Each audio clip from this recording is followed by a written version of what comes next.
नमस्कार साथियों, एकेडमिक ज्ञान सेतु में मैं राजेंद्र कुमार प्रजापति आपका हार्दिक स्वागत करता हूं। हम लोग सुपर 2020 सीरीज़ में भारतीय संविधान को देख रहे हैं। इसके पहले हम लोगों ने संविधान विकास की यात्रा, संविधान की विशेषताएं, प्रस्तावना, मूल अधिकार, राज्य के नीति निर्देशक तत्व, मूल कर्तव्य, यहाँ तक हम लोग क्वेश्चन फॉर्मेट में देख चुके हैं। आज ये 6वीं कड़ी में हम लोग भाग 5 संघ के बारे में देखेंगे, जो अनुच्छेद 52 से 151 तक है, जिसमें सबसे पहले हम इस वीडियो में संघ की कार्यपालिका में राष्ट्रपति के बारे में देखेंगे। तो पहला प्रश्न है आज, संसदीय शासन प्रणाली को किस देश के संविधान से ग्रहण किया गया है? तो ये है हमारा ब्रिटेन के संविधान से। संसदीय शासन प्रणाली ब्रिटेन के संविधान से ग्रहण किया गया है। जो ये विश्व में संसदीय शासन व्यवस्था का उद्भव वाला देश है ब्रिटेन, और इसीलिए सरकार के वेस्टमिंस्टर मॉडल भी इसको कहा जाता है। संघ की कार्यपालिका का उल्लेख संविधान के किस भाग तथा अनुच्छेदों में किया गया है? तो ये भाग 5 52 से 78 तक संघ की कार्यपालिका का 52 से 78 तक भाग 5 में किया गया है। और इसके अलावा जो भाग 4 दिया था, भाग 4 में हमने पहले देख लिया है, 36 से 51 तक अनुच्छेद है, जिसमें राज्य के नीति निर्देशक तत्व है। और भाग 5 तो हमारा प्रश्न ही था। भाग 5 फिर आगे है जो 79 से 123 तक संघ की कार्यपालिका है। और भाग 6 जो है राज्य का प्रावधान है, जिसमें 152 से 237 तक है। यानी भाग 5 संघ है और भाग 6 राज्य का प्रावधान है। प्रश्न नंबर 3 है, निम्नलिखित में से कौन संघ की कार्यपालिका का भाग नहीं है? संघ की कार्यपालिका का भाग नहीं है। देखिए, संघ में जो इसकी कार्यपालिका है, इसमें राष्ट्रपति, उपराष्ट्रपति, प्रधानमंत्री, मंत्रिमंडल और जो है महान्यायवादी ये शामिल होते हैं। तो इसमें राष्ट्रपति, उपराष्ट्रपति शामिल होगा, प्रधानमंत्री, मंत्रिपरिषद शामिल होगा, भारत का महान्यायवादी शामिल होगा, लेकिन भारत का नियंत्रक, महालेखा परीक्षक, ये इसका भाग नहीं होता है। तो ये क्या होता है? इसको CAG भी बोलते हैं, कंट्रोलर एडिटर जनरल। संघ एवं राज्य की लेखाओं का ये ऑडिट करता है, संपरीक्षा करता है। और महालेखा परीक्षक का पद सृजित किया था लॉर्ड कैनिंग ने। याद रखना, इतिहास का प्रश्न है, लॉर्ड कैनिंग ने इस पद का सृजन किया था। भारत के राष्ट्रपति के संबंध में निम्न कथनों पर विचार कीजिए तथा सही विकल्प का चुनाव करें। भारत के राष्ट्रपति के संबंध में जो है कुछ विचार दिए गए हैं। जैसे पहला है, अनुच्छेद 54 के अनुसार संघ की कार्यपालिका शक्ति राष्ट्रपति में निहित होगी। तो ये नहीं है, ये गलत दिया हुआ है। और राष्ट्रपति की निर्वाचन प्रणाली आयरलैंड के संविधान से गृहीत है। बिल्कुल, निर्वाचन प्रणाली आयरलैंड के संविधान से है। और महाभियोग का प्रावधान अमेरिकी संविधान से है, ये भी सही है। तो 2 और 3 ये सही होगा, C वाला सही होगा। तो देख लेते हैं, अनुच्छेद 52 में राष्ट्रपति होगा, भारत में एक राष्ट्रपति होगा, ये अनुच्छेद 52 में कहा गया है। और इसके अलावा अनुच्छेद 53 में जो है संघ की कार्यपालिका शक्ति राष्ट्रपति में निहित होगी, ये कहा गया है। और 54 जो है वो राष्ट्रपति के निर्वाचन से संबंधित है, राष्ट्रपति के निर्वाचन से संबंधित है, जिसमें निर्वाचक मंडल होते हैं। अब निर्वाचक मंडल में हम लोग देखेंगे आगे प्रश्न में कौन कौन लोग शामिल होते हैं। और 55 है निर्वाचन की प्रक्रिया, तो ये हमें याद रखना है, 55 निर्वाचन की प्रक्रिया से संबंधित है। तो हमारा प्रश्न जो था 54 के अनुसार संघ की कार्यपालिका शक्ति राष्ट्रपति में निहित है, ये गलत था। तो ये 53 में निहित है। राष्ट्रपति के निर्वाचक मंडल, देखो अगला प्रश्न यही आ गया। राष्ट्रपति के निर्वाचक मंडल यानी इलेक्टोरल कॉलेज में NCR दिल्ली तथा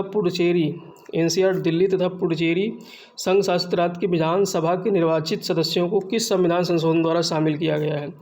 तो देखिए, ये पहले दिल्ली और पुडुचेरी की विधानसभा के जो है सदस्य नहीं, इसमें जो है निर्वाचित सदस्य राष्ट्रपति के चुनाव में भाग नहीं लेते थे। लेकिन ये 17वां संविधान संशोधन 1992 में जब आया, तो इसके माध्यम से ये व्यवस्था की गई कि दिल्ली और पुडुचेरी के भी जो है विधानसभा के सदस्य, निर्वाचित सदस्य इसके इलेक्टोरल कॉलेज में सदस्य होंगे, भाग लेंगे इसके निर्वाचन में। तो बाकी के और देखते हैं। अनुच्छेद 71वां संविधान संशोधन, ये 8वीं अनुसूची में 3 भाषाओं को इसमें जोड़ा गया था 71वें संशोधन में, कोंकणी, मणिपुरी और नेपाली, इन 3 को। और 73वां संशोधन 1992, ये अनुसूची 11 और भाग 9 जोड़ करके इसमें पंचायती राज की व्यवस्था की गई थी। और अनुच्छेद 74वां 1992 में अनुसूची 12 और भाग 4 का जोड़ करके इसमें नगर पंचायत का प्रावधान किया गया था। राष्ट्रपति जब उपराष्ट्रपति को अपना त्यागपत्र देता है तो उपराष्ट्रपति तत्काल इसकी सूचना किसे देता है? देखिए, जो राष्ट्रपति अपना त्यागपत्र उपराष्ट्रपति को देता है, तो उपराष्ट्रपति तुरंत इसकी सूचना देता है लोकसभा अध्यक्ष को। तो आर्टिकल 56 के तहत राष्ट्रपति की पदावधि 5 वर्ष की होती है, परंतु इससे पूर्व उपराष्ट्रपति को अपना त्यागपत्र दे सकता है। ये किसमें है उल्लेख? अनुच्छेद 56 में। राष्ट्रपति के महाभियोग से संबंधित निम्न कथनों की सत्यता जांचिए। महाभियोग से संबंधित है, महाभियोग की प्रक्रिया अनुच्छेद 60 में निहित है, तो ये बिल्कुल गलत है। अनुच्छेद 60 में नहीं है बल्कि 61 में है। प्रस्ताव पर कम से कम 2/3 सदस्यों के हस्ताक्षर होने चाहिए। देखिए 2 चीज़ होता है, एक होता है प्रस्ताव और दूसरा होता है पारित होना।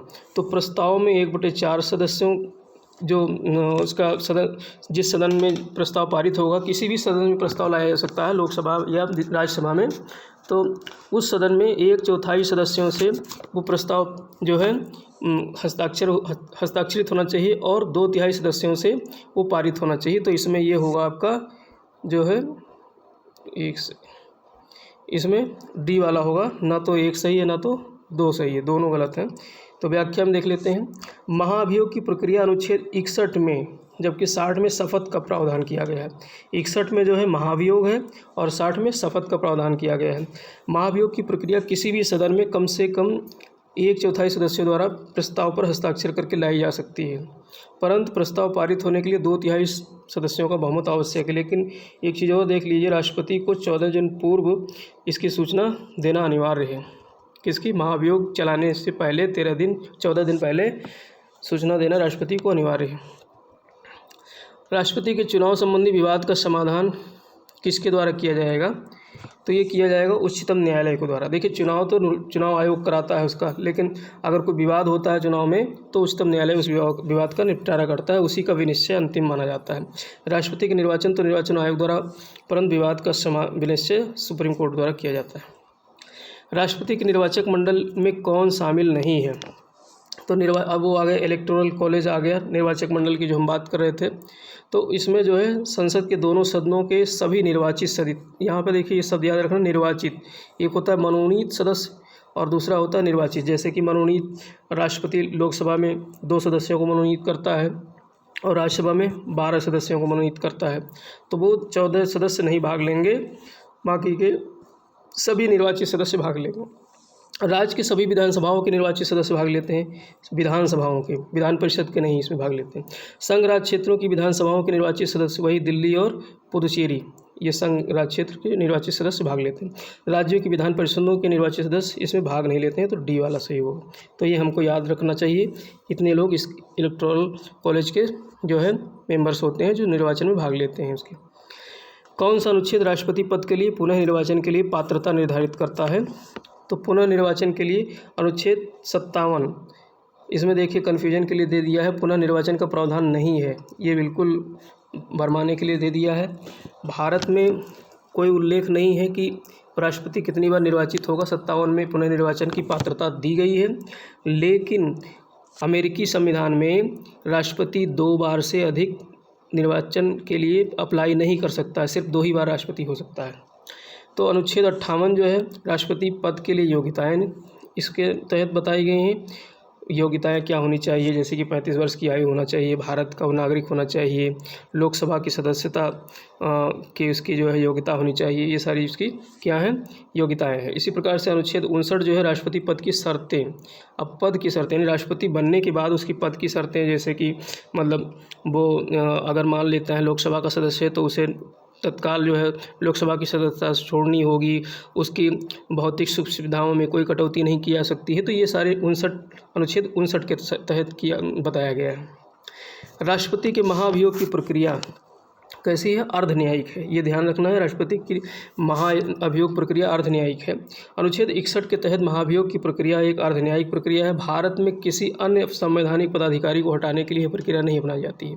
सिर्फ महाभियोग की बात अगर आती है तो उसमें सिर्फ राष्ट्रपति को ही हटाया जा सकता है, बाकी के किसी अन्य उच्चतम न्यायालय के न्यायाधीशों को हटाने के लिए यहाँ पर महाभियोग नहीं लगाया जाता है, बल्कि उनको हटाने की प्रक्रिया के तहत हटाया जाता है।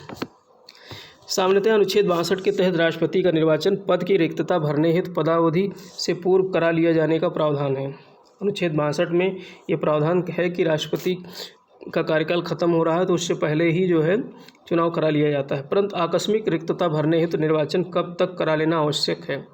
तो जैसे मान लेते हैं राष्ट्रपति की मृत्यु हो गई या राष्ट्रपति ने त्यागपत्र दे दिया, तो ऐसी स्थिति में 6 माह के अंदर चुनाव कराना अनिवार्य हो जाता है। यदि राष्ट्रपति का पद मृत्यु, त्यागपत्र, महाभियोग या अन्य किसी कारण से रिक्त होता है तो उसको भरने के लिए 6 माह के भीतर चुनाव कराना आवश्यक है। निम्न में से किस पदाधिकारी की नियुक्ति तो राष्ट्रपति करता है परंतु उसे पदच्युत करने का अधिकार राष्ट्रपति को नहीं है? तो CAG को नहीं है, भारत के नियंत्रक एवं महालेखा परीक्षक को नहीं, संघ के मंत्री को जो है ये उसके प्रसाद पर्यंत पद धारण करता है, राज्यों के राज्यपाल राष्ट्रपति के प्रसाद पर्यंत पद धारण करता है, महान्यायवादी भी राष्ट्रपति के प्रसाद पर्यंत पद धारण करता है, लेकिन CAG नहीं। CAG के लिए देखो इसकी प्रक्रिया क्या है? CAG की नियुक्ति तो राष्ट्रपति द्वारा की जाती है परंतु उसे हटाने की प्रक्रिया सुप्रीम कोर्ट के न्यायाधीशों को हटाए जाने की प्रक्रिया जैसी ही है। राष्ट्रपति की विधायी शक्तियों में शामिल नहीं है। विधायी शक्ति, राष्ट्रपति की विधायी शक्तियां हैं तो उसमें कौन शामिल नहीं? संसद का अधिवेशन बुलाना बिल्कुल है, सत्रावसान की घोषणा करना यानी जो सत्र चल रहा है तो उसको सत्र को समाप्त करने की घोषणा करना ये भी राष्ट्रपति करता है, लेकिन सत्र स्थगित करना ये राष्ट्रपति का काम नहीं है। ये और लोकसभा भंग करना तो ये विधायी शक्तियों में संसद का अधिवेशन बुलाना हो जाएगा, सत्र स्थगित करना हो जाएगा, लोकसभा भंग करना ये हो जाएगा, लेकिन सत्र को स्थगित करना ये नहीं है। ये सत्र को स्थगित करने का काम किसका है? लोकसभा के अध्यक्ष का है। तो इसमें हम देखते हैं राष्ट्रपति के 3 कार्य हैं: सत्र को आहूत करना या बुलाना, सत्रावसान करना और लोकसभा विघटित करना।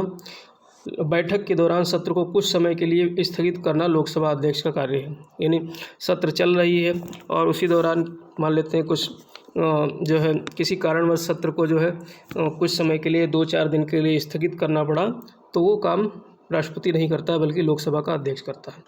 राष्ट्रपति को वीटो शक्तियाँ किस अनुच्छेद के अंतर्गत प्राप्त हैं? तो ये अनुच्छेद 111 के अंतर्गत राष्ट्रपति को वीटो शक्तियाँ प्राप्त हैं, लेकिन 108 में संसद संयुक्त अधिवेशन का आहूत किया जाएगा, ये राष्ट्रपति को प्रावधान दिया गया है। अनुच्छेद 110 में धन विधेयक का प्रावधान है। तो 111 के तहत 3 वीटो शक्तियाँ प्राप्त है। आत्यांतिक वीटो यानी पूर्ण वीटो, ये जो है सरकारी बिल पे शायद ही कभी लाया जाए, ये प्राइवेट बिल के लिए होता है। आत्यंतिक वीटो मतलब बिल्कुल ही जो है उसको एकदम बिल्कुल लोप कर दिया जाता है।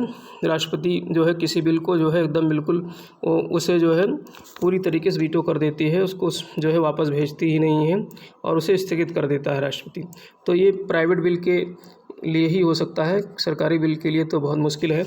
और निलंबनकारी वीटो यानी राष्ट्रपति पुनर्विचार के लिए वापस जब भेजता है तो वो उसका निलंबनकारी वीटो होता है, लेकिन दोबारा अगर पुनर्विचार करने के बाद दोबारा अगर प्रस्ताव पारित होकर आ जाता है तो राष्ट्रपति इस पर सहमत करने के लिए, हस्ताक्षर करने के लिए बाध्य होता है।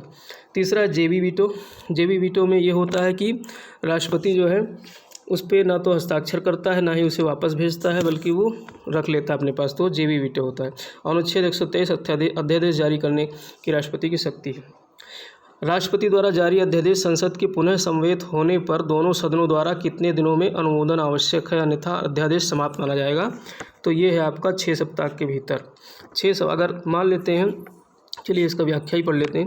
राष्ट्रपति द्वारा केंद्रीय मंत्रिमंडल की सलाह पर अध्यादेश अनुच्छेद 123 के तहत तब जारी किया जाता है जब संसद के दोनों सदनों के सत्र अथवा किसी एक सदन का सत्र ना चल रहा हो। माने इसके 2 कंडीशन है, या तो दोनों सदन के सत्र ना चल रहे हों, दोनों सदन के सत्र या तो ना चल रहे हो या संसद के किसी भी एक सदन का सत्र ना चल रहा हो। भाई कोई भी विधेयक जो है दोनों सदनों से पास होना अनिवार्य है, तो यानी एक भी सदन अगर नहीं चल रहा है उसका सत्र, तो फिर राष्ट्रपति के पास ये जो है प्रावधान है, उसके पास अनुच्छेद 123 के तहत मंत्रिपरिषद की सलाह पर वो जो है अध्यादेश जारी कर सकता है, लेकिन उसे संसद के सत्र आहूत होने पर 6 सप्ताह के भीतर उसे पारित कराना आवश्यक है, अन्यथा वो समाप्त हो जाएगा। दिल्ली व पुदुचेरी के मुख्यमंत्री की नियुक्ति कौन करता है? तो इसकी नियुक्ति राष्ट्रपति करता है। कौन करता है? राष्ट्रपति करता है।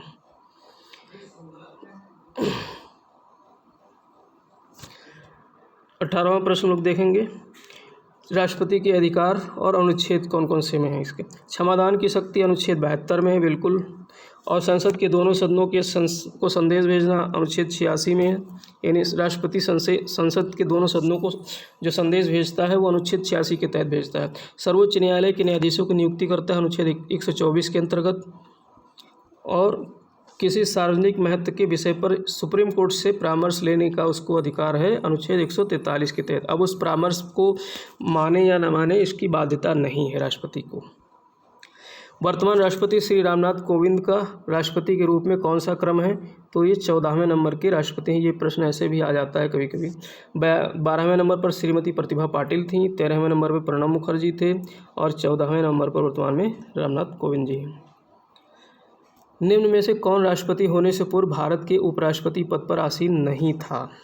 देखिए, तो ये उपराष्ट्रपति जाकिर हुसैन भी थे, राधा कृष्णन भी थे, आर वेंकटरमन भी थे, ज्ञानी जैल सिंह डायरेक्ट राष्ट्रपति पद के लिए निर्वाचित हुए थे, ये उपराष्ट्रपति नहीं थे। अब हम लोग कुछ प्रावधान देख लेते हैं ऐसे राष्ट्रपति जो उपराष्ट्रपति भी रह चुके हैं। तो ये है हमारे सर्वपल्ली राधाकृष्णन, ये राष्ट्रपति हुए थे 1962 और 67 में। जाकिर हुसैन राष्ट्रपति हुए थे 1967 और 69 में, इनकी मौत हो गई थी कार्यकाल के दौरान ही।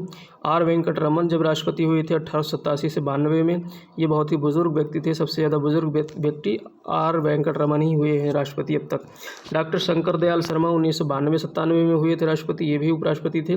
और के.आर. नारायणन 1997 और 2002 में। वी गिरी बीच में छूट गए हैं, ये 1969 और 74 में हुए थे। तो ये लोग क्या थे? ये लोग उपराष्ट्रपति भी रह चुके थे। यानी 6 ऐसे बंदे हैं जो राष्ट्रपति से पूर्व उपराष्ट्रपति भी रह चुके थे, जिसमें वी गिरी ऐसे थे जो पहले कार्यवाहक राष्ट्रपति भी रह चुके हैं अपने उपराष्ट्रपति के कार्यकाल में। और कार्यवाहक देखो 3 थे, हम लोग देख रहे हैं। कार्यवाहक एक वी गिरी थे जो उपराष्ट्रपति रहते हुए 1969 में राष्ट्रपति का कार्यभार संभाला था। और न्यायमूर्ति एम हिदायतुल्लाह जो चीफ जस्टिस ऑफ इंडिया थे, उन्होंने भी 1969 में बाद में इसके कार्यवाहक राष्ट्रपति के रूप में कार्य किया था। और बी.डी. जत्ती उपराष्ट्रपति भी जो है बने थे, ये उपराष्ट्रपति रहते हुए राष्ट्रपति बने थे 1977 में। तो 2 ऐसे उपराष्ट्रपति जो राष्ट्रपति कार्यवाहक बने और एक CJI chief justice of India है। तो इनको याद रखना है, यानी 3 ही कार्यवाहक अब तक हुए हैं 14 राष्ट्रपतियों के कार्यकाल में। तो इस तरीके से साथियों ये हमारा जो है आज का यहीं पे जो है क्वेश्चन आवर हमारा समाप्त होता है। अगर ये आप लोगों को पसंद आ रहा है, ज्ञानवर्धक हो, तो कृपया इसे ज़्यादा से ज़्यादा लोगों तक शेयर करिए, लाइक कीजिए, सब्सक्राइब कीजिए, हमारा उत्साहवर्धन कीजिए, जिससे कि हम आगे निरंतर ऐसे वीडियोज़ बनाते रहें और आप लोगों का ज्ञान बढ़ता रहे। धन्यवाद।